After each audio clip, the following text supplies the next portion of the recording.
la question de la crise anglophone même, solution? Ben déjà, merci une fois de plus de me repasser la parole, M. Yves Sanjo.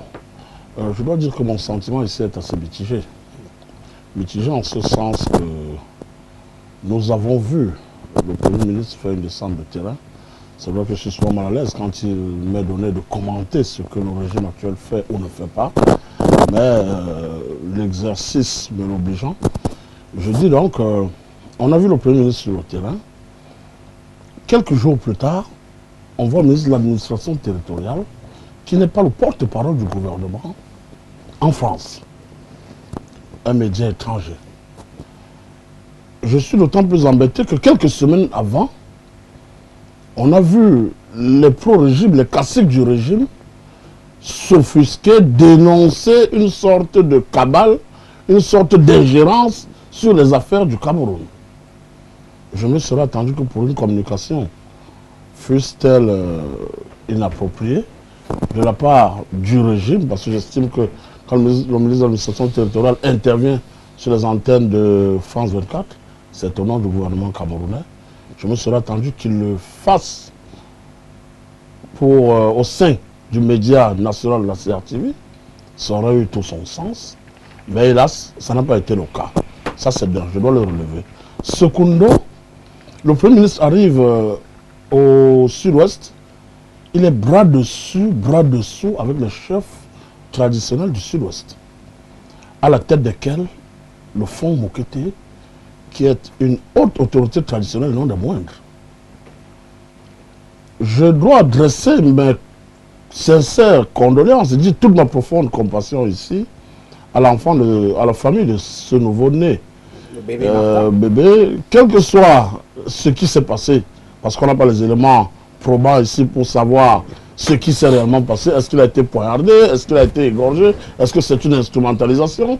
Je mets un peu de grandes, je mets des réserves parce qu'on a vu, dans le cadre de la crise ivoirienne, le fameux massacre d'Abobo, c'était tout un scénario. On a jeté les femmes au sol, on leur a versé du mercurochrome, et puis après on leur a dit, levez-vous, quand on a fini de filmer, ils ont cru que la caméra était en off et ça tournait. On les a vus se relever. Je me rappelle de ça pendant la crise ivoirienne. Donc du coup, je fais très attention, je me méfie de la communication en temps de crise. Alors, je dis donc, j'ai été d'autant plus perturbé qu'après le décès de cet enfant, une autorité traditionnelle comme Chief Mokete jette de l'huile sur le feu en stigmatisant de facto l'armée. Parce que l'information que j'ai, là où je vous parle, c'est qu'il a tiré sur l'armée, il s'est offusqué du fait que l'armée aime tirer sur cet enfant. Je pense que quand on cherche la paix, il faut savoir parfois raison garder, c'est-à-dire faire contre mauvaise cœur, bonne fortune. La vie des Camerounais est précieuse, les Camerounais agonisent. Ils peuvent la mettre la marmite au feu. Ils mettent la marmite au feu une fois tous les 6 jours. Ils n'arrivent pas à se soigner décemment. Les gens aujourd'hui sont dans les forêts. Ça fait un peu trop. Et vous avez des gens qui se prélassent au soleil, qui roulent carrosse, qui narguent même le peuple à la limite. Je dis à un moment donné, il faut qu'on mette des gants. Maintenant, on a affaire, comme je l'ai toujours dit, à une sorte de guerre asymétrique. Parce que dans une guerre asymétrique, vous ne définissez pas clairement les acteurs. Dans une guerre conventionnelle, on sait que l'armée de Jean Magos est face à l'armée de M. Yves Sanjo. Les acteurs sont connus. Mais dans une guerre asymétrique, vous êtes en train de boire la bouillie, c'est la vendeuse de bouillie même qui est l'ennemi. Elle tire sur vous.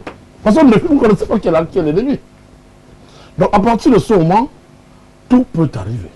Et je crois, je pense fermement qu'il y a des gens qui gagnent à ce que le statu quo soit maintenu, que le Cameroun soit déstabilisé.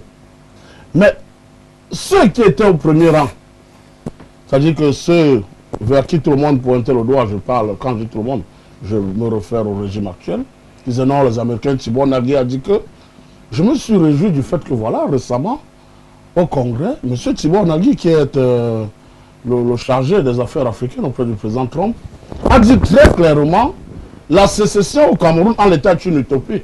C'est pas possible.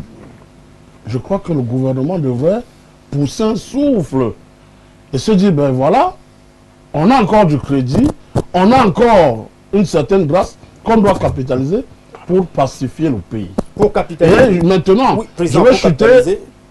Je vous relance sur la capitalisation. Qu'est-ce qu'on fait? Parce que je voudrais qu'on avance sur cette question anglophone. C'était une relance, qu'est-ce qu'on fait concrètement, Président, pour véritablement pacifier ces régions? Parce qu'en réalité, on parle du scénario d'un dialogue inclusif.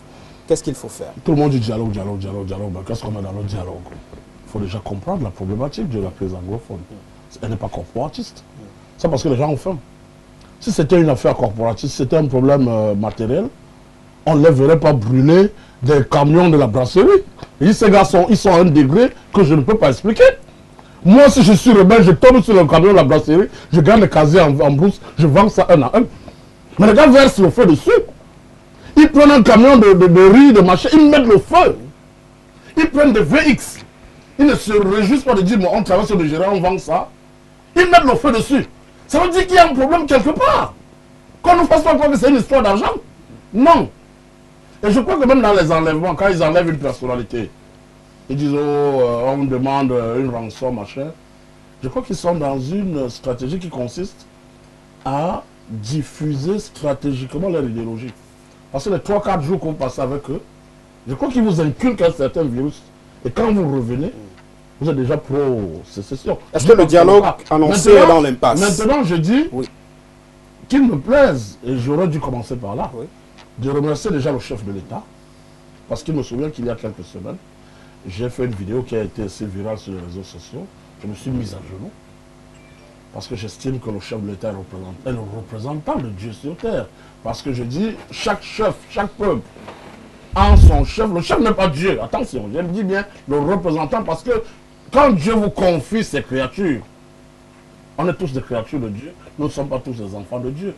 Et je crois donc que quand Dieu vous a confié son peuple, à un moment donné, vous êtes son ambassadeur. Parce que s'il arrive au Cameroun, le premier avec qui il va aller s'asseoir pour demander des comptes, c'est le chef de l'État.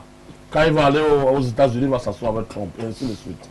Alors, pour ça, je lui ai fait un rappel en lui disant, vous avez parlé à la tribune des Nations Unies, vous avez dit il faut mendier la paix. C'est l'occasion, Edouard, de vous rappeler que vous avez à mendier la paix. Vous êtes en train d'aller à la fin de votre magistère. Vous êtes au crépuscule de votre vie, c'est un secret de polichinelle. Et je lui ai demandé de régler par ailleurs la crise de l'affaire de la MIDA, remettre l'argent des souscripteurs. Bon, vous avez dit, vous les avez préservés d'une escroquerie, remettez-moi l'argent des souscripteurs. Tout ça a connu des suites, j'ai envie de dire positives. Je dis merci au chef de l'État. Parce que c'est aussi ça la capacité d'écoute. Alors quand il envoie donc le Premier ministre sur le terrain, c'est pour aller jauger. Et moi donc, pour avoir été sur le terrain le 6 octobre 1997, vous avez d'ailleurs vu la vidéo sur les réseaux sociaux, j'ai reçu ce qu'on appelle en anglais le Chieftaincy Title. C'est un chapeau de dignitaire au quartier Old Town, le fleuve le plus frondeur de Bamenda. J'ai fait le tour de Bamenda, drapeau vert ou jaune à la main. On dit, mais vous êtes courageux, vous entrez Nord-Ouest, vous nous dites ça. Et la crise elle battait son plein. Je leur ai dit non, vous êtes en train d'être instrumentalisés par des gens qui roulent carrosse en Occident. Les enfants se pavoisent au soleil, ils sont bien éduqués, vous êtes en brousse, on vous demande de faire le ghost town tous les jours. Eh bien, soit. Mais quand votre épouse, votre soeur, votre mère va tomber malade, l'hôpital ne vous dira pas c'est le ghost town, ne payez pas. Vous avez des charges. Alors soyez sages. Stop being sacrificial lambs. Je leur ai dit ne soyez pas des moutons de sacrifice. À la solde de l'ennemi, de forces exogènes tapis dans l'ombre. Ils m'ont dit voilà le chapeau qu'on vous remet. Allez dire à Douala que vous avez vu les fils de Bamenda. Qu'on vous a écouté. Ils ont adhéré à la vision que je portais, qui est celle d'implémenter des réformes institutionnelles et constitutionnelles. Vous demandiez la solution, c'est ça le nœud du problème. Je dis que le chef de l'État dise demain matin, dès cet instant au Cameroun, nous instaurons la vice-présidence de la République. Il nomme un anglophone vice-président. Et qu'au Parlement, dans les deux chambres, on légifère pour que dorénavant, on retouche la loi fondamentale pour que le vice-président soit le successeur constitutionnel. Monsieur Sandio, vous le faites, vous avez déjà réglé cette crise à 70%. Très bien. Parce qu'ils veulent avoir la garantie qu'ils peuvent présider demain au destin de la nation. Si ça, je ne dis pas, voilà le nœud du problème.